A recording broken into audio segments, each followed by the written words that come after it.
من الكتاب العتيق مالت الطبخ اللي شوفتكم اياه فيديو سابق، طلعنا اليوم حلاوة الطحين وجربناها وصارت بهذه النتيجة. عرايق دهينة ما شاء الله من قد مو مطاطية، وبهذا تكون أول وصفة جربناها من الكتاب ونجحت نجاح رهيب جدا، يعني ما صارت هي عرقلات بالعمل.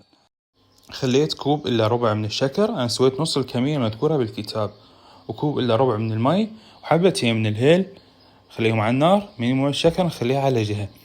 بعدين بقدرية ثانية خليت 3 كوب من الدهن منحمى، خليت عليه كوب إلا ربع من الطحين، ونظل نقلب بيه بشكل مستمر حتى نحصل على طحين يعني لونه أشقر. بعدين راح نضيف عليه شيرة تدريجيا حتى تمتزج بشكل متكامل ويصير عندنا أي تكتلات. خليت قطرات من مركز نكهة الورد لأنه كان عندي ماي ورد، اختيار شخصي طبعا.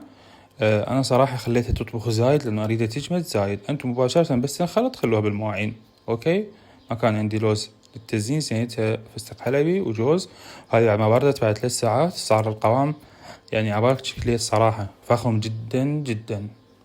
جربوها وعليكم بالعافية إن شاء الله يا رب. طبعا جتني فكرة أسويها بطريقة صحية وراح أجربها وأعطيكم النتيجة إن شاء الله.